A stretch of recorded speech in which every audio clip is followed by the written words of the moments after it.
So while our e-commerce business it's still growing, it's not growing at the same clip as, say, our Amazon business. And at first we were like, oh, we're really obsessed with keeping the customer, like forget that. But now what we've discovered, or what our theory is that we have to be where the customer is. Welcome to Female Founder World. I'm your host, Jasmine, and today's conversation is with Natalie Mackey, co-founder of Winky Lux. Natalie, welcome to the show. Just to kick us off, I love to invite guests to tell us about their company in their own words and just give a couple of milestones or insights that can help people understand where the brand is at and where you're at in your kind of founder story right now. Sure. Well, it's so nice to be here. Thank you for having me. I'm the co-founder and CEO of Winky Lux, and we are a joyful brand of cosmetics and skincare, or makeup and skincare, I should say. It all falls under cosmetics. And we are 5.5 years old. We're about to turn 6. We're going to turn 6 the end of October. So we're not super new, but also not, haven't been around forever. And the company has grown like exponentially over the past 6 years. We started as a D2C brand. So everything was just straight selling beauty on the internet. And now we're available at every Target in the US, and soon to be every Ulta. We've always been available at Ulta in the in a really limited way, but now it's going to be a lot more expansive. And it's just like a really fun, awesome privilege to come to work every day and get to make beautiful things for people. So that's where we're at as a company. We have about 35 people in our corporate office, and then we have a standalone store that we just reopened in Nashville, and one that will be reopening in New York post-pandemic.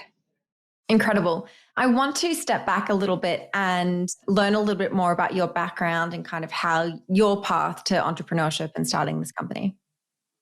Totally. I have a really unusual path into the beauty space. I started my career as an analyst in finance, so it's as boring of a job as you could possibly have. I actually did love, I ended up working in a private equity fund, and I loved working with entrepreneurs.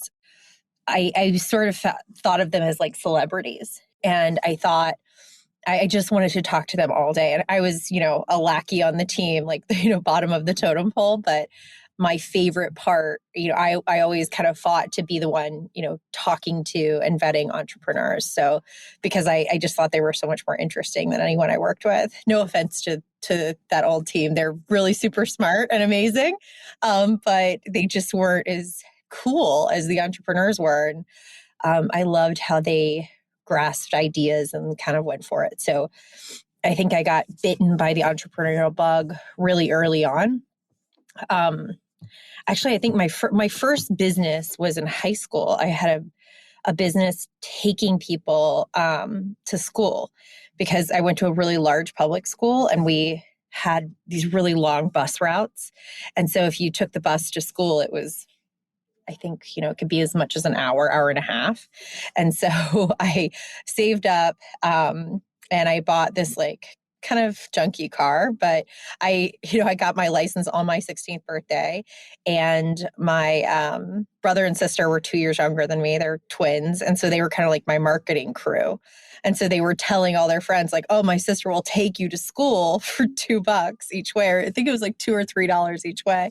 And so it was like the first Uber pool. So we had like a spreadsheet where you'd put people in it, and, it's pretty funny. So I always loved business in general. And then after finance, I went into licensing as an entrepreneur. I thought there was a lot of opportunity for people in consumer products companies, especially what I'd call like high brand equity companies, to layer on some like business best practices.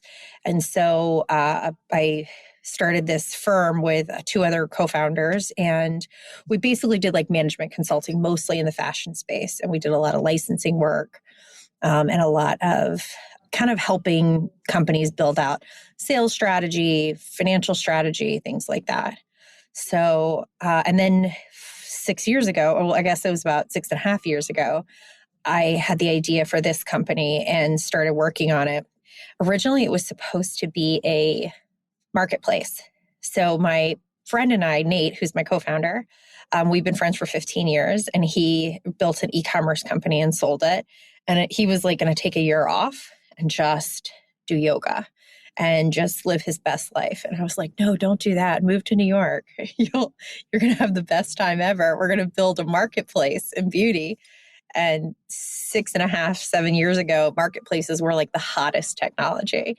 Everybody wanted to be in the marketplace game because it was low inventory. It was, it was very like sexy. There were a lot of, there's first dibs. There was, I can't remember all the ridiculously like the expansive marketplaces. It seems like every couple of years, there's like whatever is hot in e-commerce is that for the moment. And then like one or two survive. And truth be told, like not a ton of the marketplaces that were out there survived. So we originally were building that, and we did this really big focus group, mostly to help us really, what's the word? We wanted to sharpen our user experience. So we interviewed about 200 women, and it started off really casually, and then it became a lot more specific and a lot more processed. But we kept interviewing and interviewing and interviewing these women. And one of the things that came up as a commonality was that no one cared about our marketplace, and they didn't think that it was actually solving any problems for them, which is a huge tell in the space, because you're about to like spend all this money and do all of the and go out and fundraise and stuff. And so even though it was like a very hot thing, we were like, okay, we've got to pivot. But in the meantime, as we were doing those interviews, part of running a marketplace, like one of the things that you can do is you can have your own brand. And so we had greened up this really crazy little brand called Winky Lux. Winky Lux itself has like such a funny origin story. It was like very fearlessly built because we always thought it was going to be a side thing. We didn't think it was going to be like our main business. And so we had no fear when it came to branding. We went really kind of ornate and extravagant when everyone was going in this very like minimalist sans serif world. We went the opposite direction, and we went like full patterns and bold colors and craziness. It's named after a dog. It's named after like a fictional dog in a movie. So it was completely extra and completely ridiculous. And so, but we had it as part of, the marketplace. And so people, when they were looking at these wireframes, or they were looking at like this beta that we had, they were like, what's that? That's cool. What brand is that? I've never heard of it. And they were kind of really intrigued.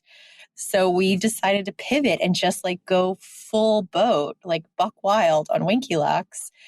So that's what we ended up doing. And building a brand is expensive. It's competitive. It's like, if you were looking back, you'd be like, don't do that. That's really insane. But we really, truly believed it. And we believed in it because not only was it like an instinctive thing, but also we had 200 women who are consistently being like, I'm intrigued by this. What is this? This is interesting to me. And they liked the idea of something that was, one of the things that we talked about at Winky Lux was it was going to be luxury formulas. From my licensing days, I knew enough about cosmetics manufacturing to know like which labs were making the best product, which ones were making the like highest end product in the country, which ones were, the best. And so our idea was like, okay, we're going to go to these people that we already know, and we're going to create products that are really, really high luxury, but have like a very reasonable price tag. And so the whole idea was like luxury, affordable prices, like accessible prices, but feeling like luxury too. We didn't want to put it in like some, no-name package. We really wanted it to be like highly designed, really special, thoughtful packaging, really pretty, something you'd be proud to have in your bag, but also that wouldn't make you feel terrible when you spent, $45 on a lipstick. Okay, there's so much to dig in there. One thing that I am really interested in, and I guess it might just be like the phase that I'm in my business right now. But when you talked about, so those conversations that you were having with the 200 women early on, they started like pretty informal and then they become like more formalized and processed as you went along. What does that look like when you're doing those kind of interviews in a more rigorous way? Like, how are you structuring that kind of conversation? So, because of the way that our company was founded, it's become a big part of our DNA. So we've always had really big, robust customer surveys and focus groups. And in the beginning, we really did go off the cuff. Like I said, we were just kind of like, hey, what do you think about this? And then as we started to get more and more feedback, we started to put together like real structure, like a modality to the survey. So we would say, okay, we want to hear kind of who the customer is, like, what's her age, what's her basic demographics, let's say, like type of skin, hair color, average income. But then we also wanted to hear about, like, you only have so much brain space in your life. Every human just we don't have infinite brain space. So when we're marketing or talking to a customer, we're not just competing with other beauty brands. We're really competing with everything else in her life for her time and her energy.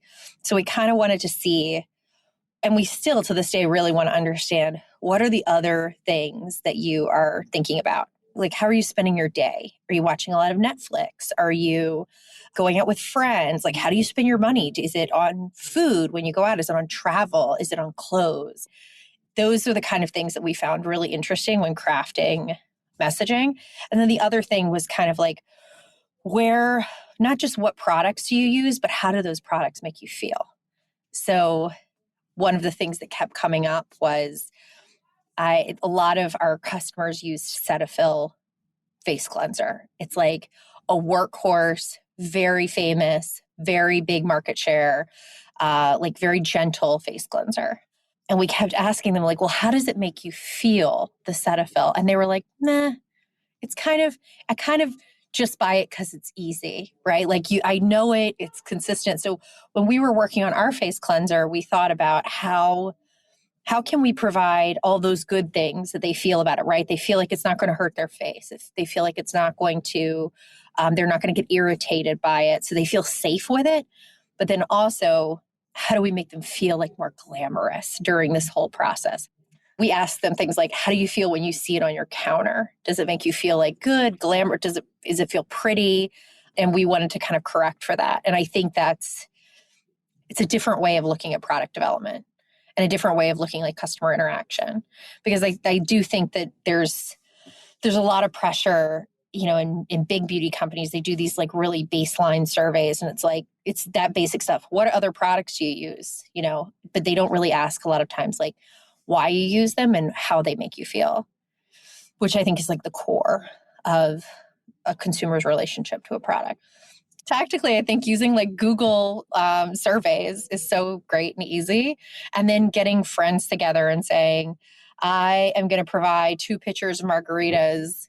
Can you guys come over one night and let's play with some products and tell me how you think about things? And then as you're listening to them, start writing down like some of the things that you hear over and over and over again. And then the second time you do it with a second group of friends, you can ask those same questions.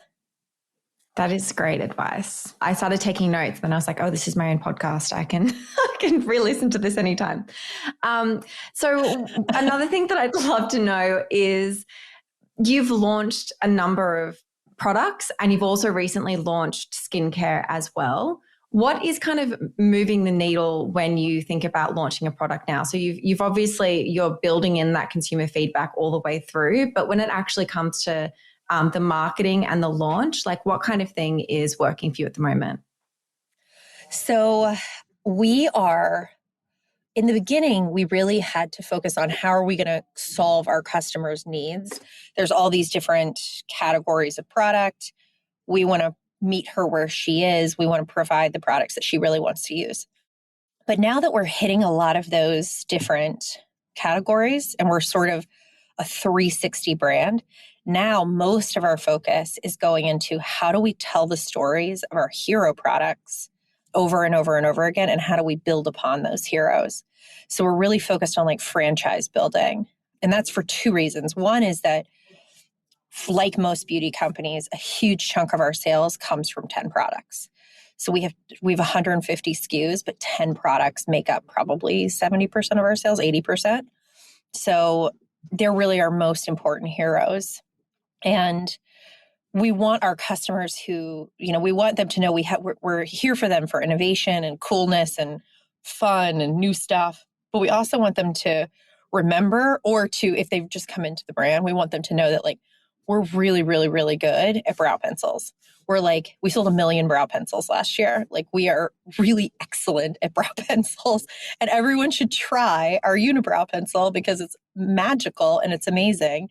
And if, you might come in because you see like a really cool ombre blush. That was one of our really like fun trend products over the summer. Did really well. It was a great launch. But, so someone might see that on Instagram and go like, oh, that's so cool. It looks like a sunset. I want to get that blush. And it's like, yes, you should definitely try this blush. But you should also try brow pencil because that is something that we crush. So that's kind of our new focus, or not our new focus. That's been our focus for the last year, is really like, how do we tell the stories of the heroes over and over again? And then how do we take stuff that our customer already knows us for and trusts us for, like our brow pencil, and how do we expand on that? So we now have brow tinted gels coming out that have the same like color matching technology. We have like some cool stuff we're working on for next year in brow, but always with the same lens of like, is it easy to use? Is it easy to color match? Because one of the things that people have always said about brows is that they love, you have such special brows, Jasmine. It's like probably one of the first things I noticed about you. You have like gorgeous brows. But if you're like me, you have like no brows, right? Like I have these tiny little like sparse brows that just don't grow in. And so if I'm buying product online, one of the things that I know happens is I become really intimidated by color matching online. And our customers are saying the same thing. They're saying like, I really want to try to kind of, zhuzh my brows and make them a little bit, because they really change the shape of your face. It totally changes your look when your brows are done. And you look so much more polished and put together. But for a lot of customers, they're like, don't really, they see it as like binary. It's either you don't do anything to them, or you go full boat Anastasia Beverly Hills, where you're like, have 6 different brow products that you go in like this, you take 10 minutes just to do your brows. That is not and no offense to that brow either. That's like a beautiful looking brow for sure. But for our customer, she really wants to do something that's a little bit less intimidating, a little bit easier, and also something that she can do in 30 seconds. So that's how we think about both product development and like merchandising strategy. You mentioned, the blush product that people see on Instagram, and it'll kind of bring them to the site, and then they can try some of your more like hero products. How does social media, and thinking about Instagram and TikTok, how does that feed into your product development and your packaging development? So every product we create has to go through the purpose filter. The first filter of everything we do is, does it create joy? Because that's our mission statement. So is the product going to create joy for the customer? And that's a really nuanced thing, right? So the second layer is really like, can we produce this product in a very high quality way and a price that's right? And we see technology all the time that is sick. I mean, we see stuff that it's like amazing and incredible, and not everything can be made because we may not be able to do it at a really high quality level, without it being $150. So that's the first thing. Can we do it at the highest quality? Can it be affordable? And then the third layer is, can it be packaged in a way that's really special and different? Because it's our belief that we're not an influencer brand. So I'm not an influencer. So I don't have like a, couple million followers to tell that story to. So the packaging has to be pretty enough that it's what we call like a scroll stopper. So it's not just about packaging, but packaging really is part of the joyful process of the product. So, you buy the package. It's got to be beautiful on the outside when you first see it. You really want the box to be beautiful enough that someone wants to keep the box.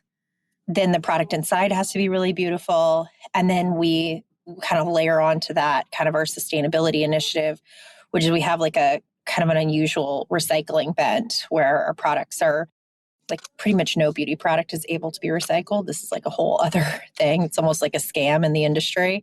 Anything that's metallized, you can't see it through our voices, but whenever you see something that looks shiny, like it's metal, but it's actually plastic, that has to be chemically recycled. So we've worked with a bunch of chemical recyclers across the country to help let our customers know how they can and cannot recycle the product. And then we also work with a third-party charity that takes plastics out of the ocean. So by 2023, the end of 2023 will actually be plastic negative. That's like part of the joy, right? Like the whole thing. You also don't want to feel guilty about your products. So, but what we've seen time and again is as much as our customer is very much like, I care about the environment, but she really, really needs and wants it to be an easy decision. She doesn't necessarily want to she's very, very busy, and she doesn't want to take a ton of time out of her day. Yes, we do have customers that are just, zealous about it, and they will take time out of their day and like package stuff up and send it directly to a chemical recycler. But for the most part, our customer wants to know that we're kind of doing that on the back end. And she wants to know that like by working with or by purchasing our products, she's not adding to the problem, so to speak, or certainly not adding to it as much, because in general, anything like the only way to stay completely sustainable is to buy nothing, right? And everyone has to purchase products. So you mentioned something earlier about how when you were first starting the company and marketplaces were really hot in e-commerce. I remember that time. And what are you seeing now in e-com that's hot? Like, what do you think the trends are right now that either people should think twice about before they jump on the bandwagon, or maybe look into if they're starting something? I think you should always kind of dabble in a couple of different things, because a lot of growth for companies sits alongside channel growth. So for companies that started back in 2010, a lot of that, there are really famous e-commerce companies that would say, we couldn't do what we did today. We couldn't do that today. We had to grow at a time when like Facebook was very cheap. Like Facebook ads were very cheap. Now they're very expensive. So you couldn't like recreate that kind of scale today. What's really interesting today is TikTok. That's like kind of like today's thing. So figuring out how to kind of game that, we're sort of like getting a little bit better at it every month. We still haven't perfected it, but certainly there's a ton of opportunity for organic growth on TikTok. It's just the platform itself is growing so quickly. And it's also very steeped in joy, I think. It's very funny. And it's kind of like what the customer wants right now is I think she wants something a little more lighthearted. It's been a hell of a 2 years. So I think people are really a year and a half. So I think people are really ready for something that just makes them laugh. So I think if you can co-opt that with your brand story, there's a lot of power there. I think long term, you kind of have to be like set aside a little bit of budget for all of these, what we call frontier channels, and see how they work for you. Live streaming is very, very hot in international markets right now, like super hot. It doesn't work for everybody, but it works really well for some people. So it's usually worth a try. Kind of like looking at everything from an omni-channel lens. We sort of, every e-commerce company has these big attribution models. We try to determine how somebody came to ended up at our site and bought our product, right? Was it from a Google ad, or was it from organic social media? Was it from paid social media? Like all these different ways someone could discover us. And very much it was always linked to our website. But because of the way the customer behavior has shifted, a lot of our customers have voted with their dollars and said, we're already at Amazon and we're already at Target.com, and we want to play there too. Like this is kind of where we want to buy the product. So while our e-commerce business it's still growing. It's not growing at the same clip as, say, our Amazon business. And at first we were like, oh, we're really obsessed with keeping the customer, like forget that. But now what we've discovered, or what our theory is that we have to be where the customer is. And so we sort of unlinked our attribution model in a sense. So now we look at like all of these different channels and all of these different marketing, like how do we market in all these different ways? And then also how is the customer buying in all these different channels? So I would say that's the other thing that's really exciting is Amazon's the largest beauty search engine in the world. More people search for beauty on Amazon than they do on Google. So it's such a powerful place to think about how to touch and capture the customer. The issue is that it's not the same as e-commerce. It's different. And the way the customer looks for things is different. And the way that she interacts with brands is different. So I do think that brands who are like, I'm going to do e-commerce and Amazon are going to be my two channels, I think is actually really super powerful as long as because you can't be great at every channel, right? Like unless you have a huge team. But if you choose two and you say like, these are going to be my places to play, you can do that without a really big team and you can do it pretty efficiently. And there's just so much growth on Amazon. There's so much growth. Like for instance, Target is the greatest partner we could ever ask for. They're incredible. They're such an extraordinary partner, but it's not a one-person job to deal with Target. It is a big team job to like work with them. And they're just such a massive company. So I think if you have a smaller business and you're like, I need to know what's next for me, I think really cracking the code for your brand on Amazon can be sort of like a low risk way to dabble, almost because at the end of the day, it almost looks like a wholesale account. I wanted to also ask you about Target and some of the things that brands who have never worked with retailers of that size might not understand that you have to kind of prepare both on the back end, but also on the front end in terms of supporting the launch through marketing. It is a huge undertaking. Anything you can imagine for Target, then just double the amount of work you think it's going to be. And I would say that Target is one of the easier retailers to work with, but they are still so by virtue of being so large, they are, it requires a lot of work. I think that it's very much like big boy rules when you're working with a retailer that size. So you're going to be responsible if they have to mark down your product. You're going to be responsible for really driving at least a portion of the foot traffic to your display. You're going to be responsible for making sure you have a really beautiful and stunning display that stops the customer and makes her want to look at your products. And there's such a power with that company because the customer knows them. They call their customers guests. Their guest knows them and trusts them for newness and design, which is really unusual in the mass space. It's hard to find a mass retailer that says, we're really great at design. Like you could wear a $2,000 handbag and a dress from Target and look totally put together. So it's definitely an unusual retailer from that perspective, and it's a really powerful one.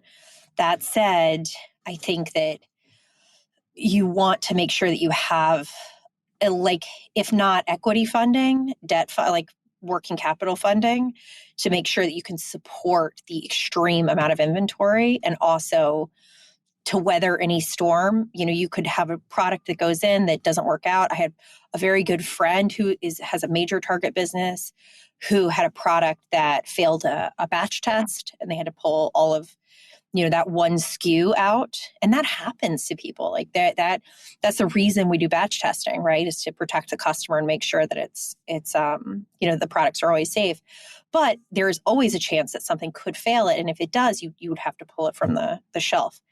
Knock on wood, it's never happened to us, but it did happen to a close friend of mine. And, it's hundreds and hundreds of thousands of dollars to, so mistakes in e-commerce are painful, but not nearly as painful, if that makes sense. And the only thing you can guarantee is that you'll make some mistakes in the first year.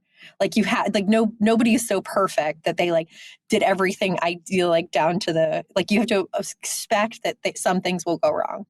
And you just have to know that like when you're dealing with a big retailer like that, when things do go wrong, it'll be quite pricey. And so you want to make sure that you have the financial strength and the operational strength. Like you have good people in operations that can quickly address it and fix it. Otherwise, it's better to wait, in my opinion, to partner with big retailers like that when you're at a size when you're really ready. Because nobody ever, like building your own D2C business is so powerful in and of itself. Like you don't have to go straight to retail. You can build D2C for a long time, and no retailers, it's another maybe piece of tactical advice, no retailers ever, every retailer is like, this is your only opportunity, but it's not your only, if you continue to build your brand and your brand gets bigger and bigger, they will come back and they'll want to talk to you. So I don't think you have to be like afraid that those types of opportunities are fleeting. That's great advice. The last question that I ask everyone who comes on the show is just for a resource. So some kind of tip, it could be a podcast, a book, a community that you're part of that has helped you grow your business. So I have a few. There is an older book that someone recommended to me that I love. I still love it. It's called The Culting of Brands. Like cults, CULT, The Culting of Brands. And I think about that book all the time. And it's case studies around like brands that have really high emotional relationships with their customers. I think so one of our investors is SoGal Ventures, and they have a separate group, like they have like a SoGal community that anyone can join. It's such a powerful community. It's a lot of entrepreneurs from all over the place. A lot of younger entrepreneurs, a lot of female and non-binary entrepreneurs, a lot of people that are, unfortunately, the numbers just came out this year. And guess what, guys? Only 2.2% of venture dollars went to women-founded businesses yet again. So ironically, we're actually at like a 5-year low for women-founded companies getting venture dollars. So really, I don't like to focus on that too much because I think it makes people feel hopeless, and it's certainly not hopeless. Like the size of venture is so much bigger than it ever was. So even though it's only 2.2%, it's still on a dollar for dollar basis, it's still growing. And so there's a ton of opportunity. But I think that community is amazing. And you just really having like a community of other entrepreneurs that are in similar stages, I think is so powerful. I believe Circle Up, who's another one of our investors, also has a community that any like consumer products company can join called Inner Circle. And I think a lot of people don't know about these like networking opportunities, but they're amazing. And they have like Slack channels where you can just go on and say like, hey guys, I am really looking for like a digital marketing agency. Does anyone, but my budget is only $1,000 a month. Like, does anyone have a recommendation? And they'll like 20 people will chime in and be like, we worked with these people. They were amazing. We hated these people. Like, it's just it's a good group. That's awesome. I am going to look up both of those communities. I haven't actually heard of that SoGal Ventures had a closed community. So that's awesome. Natalie, thank you so much for your time and for all of your insights and for getting so tactical and specific. It's really helpful when people like dive into the details, because I think that's what people really want to know. Yeah, they don't want to know how easy it all was. No. They're like, we just woke up and we had an idea and now we're $100 million company. It's like, that's not how it works. Oh, thank you so much. It's great to see you, Jasmine. Have a good one. Hey everyone, it's Jasmine again, just dropping back in to say thanks for listening. And if you enjoyed the episode, please drop us a 5-star review wherever you listen to podcasts.